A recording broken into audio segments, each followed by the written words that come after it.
Deacon Tim, how's it going? Very well, thank you. Good to see you again. We are Yep, good to in be here. mid-August, and family faith formation's coming up.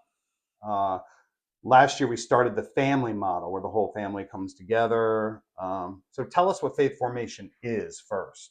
Okay. So faith formation is, I don't know, it's going to sound like some kind of a trick or something, but it's being formed in the faith. I think where people stumble sometimes is between sacramental prep and faith formation. Faith formation is, I'm going to say, the nuts and bolts of being Catholic. We talk about Catholic doctrine, we talk about Catholic words, we talk about things beyond just the sacraments, the sacramental component. We talk about our program is kind of divided into two major components. One is the Catholic pillars, the things that are extremely important to Catholics. And then the other part is we use a format that is based on the gospel. So we talk to the kids about the gospel or one of those key Catholic pillars every Sunday at faith formation. So compared to sacramental prep or OCIA, OCIA is adults going through sacraments, right? And I would use that's faith formation for adults. Yeah, and then Just a different situation. And then for young people, they can be preparing for an individual sacrament, but it sounds like faith formation is all the time for everyone, general formation of the Catholic faith. Right. And we've gone to this family faith formation model, which some people have questioned, I'll say. I'm a firm believer in the family faith formation model. I've seen it yield a lot of fruit. If you in previous discussions, we've talked about baptism, and parents serve as an example, just like godparents serve as an example. If you come as a family of faith, your children look at you and they say, well, this must be important.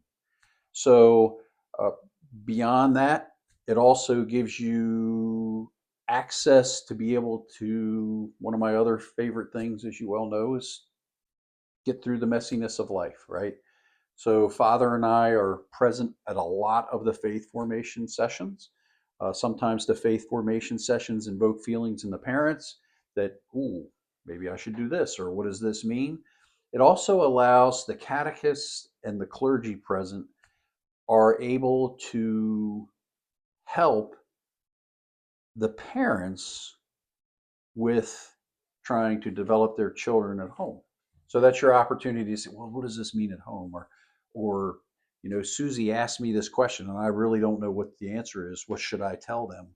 Or, how can I incorporate prayer into our daily life? Or, it's really an opportunity, that whole community aspect, to come together.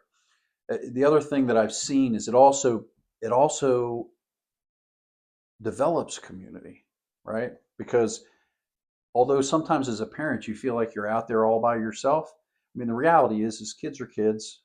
We share a lot of the same challenges. We share a lot of the same, issues and all the different things that go on in the world, at school, all these different places. It gives you somebody to talk to. It gives you somebody, if nothing else, it gives you a sympathetic ear. Yeah. For somebody that's facing all those challenges. I do know it.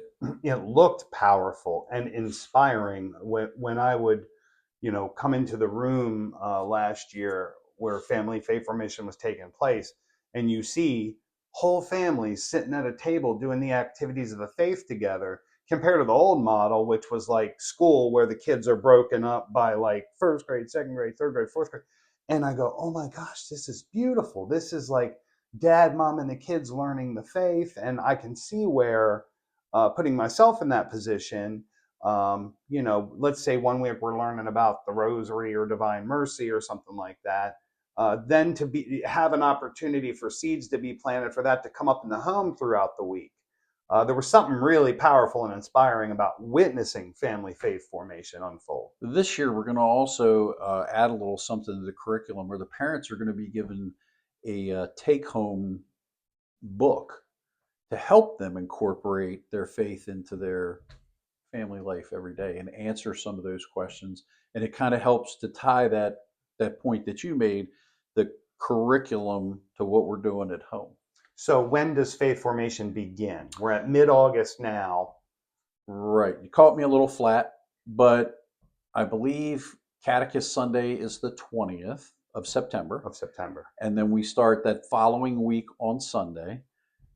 Catechist Sunday is very important because we couldn't do it without our catechist. So we can always use more catechists, but it's that time our catechists are recognized by the community, recognized by the parish. They receive a special blessing for their efforts that they're getting ready to undertake. And we spend that time to prayerfully support our catechists. And then the following Sunday is when faith formation starts. Gotcha. So mid to late September, but the time to recruit catechists kind of starts now. And it sounds like they are the facilitators. They get the curriculum and the supplies and, do some prayer and preparation of their own, and then guide the families through the lessons at the parish halls at Our Lady of Sorrows and Our Lady of Perpetual Help. Now, this year, will we be having faith formation as a pastorate and going back and forth with both churches, or will it happen simultaneously at both every Sunday? So some of this is still in progress, but right now we're going to make the assumption that we have enough catechists to be able to do at both parishes. At Perpetual Help, the normal time is immediately following the 10 a.m. Mass. I say it that way because that's a critical part. I always focus on going to Mass. Mass is a critical part of faith formation. I could even articulate it as the most critical part. Well, forgive me for interrupting, but I can see that to be the case because to prepare the media and the messaging, I often get the FLOM media circulars that are used in faith formation, and the gospel reading and the breakdown of lessons is what was just read during the Mass. Right. And then they got the homily, the exhortation to the readings by the priest, and the Mass itself. So yeah, I can see why that would be pretty important before faith formation. Yeah. So it depends on which Mass you attend, whether you go before or after, but it's kind of in the middle at both parishes. So it's immediately after the 8 o'clock at 9:15 in the church hall at Our Lady of Sorrows.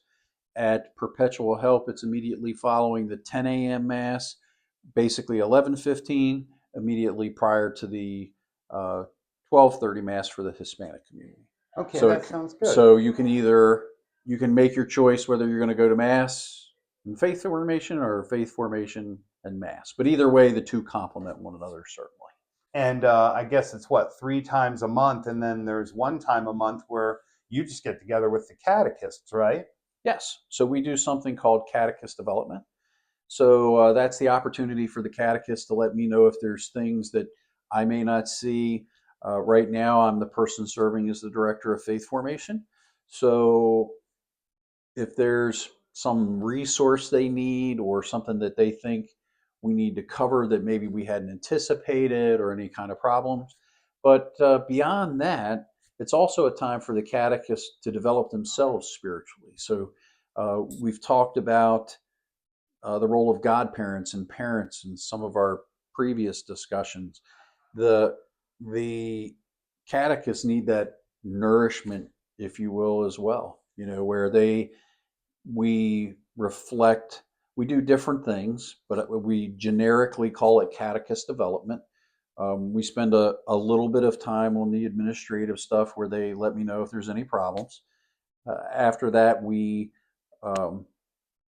reflect on Scripture, how it's important to us as catechists, how the essence of being a catechist and to relay the Scripture to the kids in a way that they can understand and be able to carry forward. So and you always get lunch. Yeah. So but yeah, catechist development's an important part as well. And this year, will it be like it has been in the past where you can go to our website at pastorateofourlady.org and very easily register for faith formation right on the website, right? Boy, I'm glad you brought that up. So yes, it's out there right now. Wow. Okay. So So right now, right people now, could watch this and say, faith formation, let's get it knocked out. Go to pastorateofourlady.org. faith formation and sacramental prep. Sacramental prep being the program is listed as First Communion, but we all know that you need to have First Reconciliation prior to reception of the sacrament of First Eucharist. So we put that into one program, and then confirmation, and then also faith formation. So it's a pretty simple process. Log on. We also have the ability, you can pay online, and they can register separately. Perpetual Help, Our Lady of Sorrows. Excellent. That's wonderful. Well, thank you for the information. Hoping for a really successful faith formation season. Me And too. thank you for your leadership on it. Oh, you're very welcome. Thank you.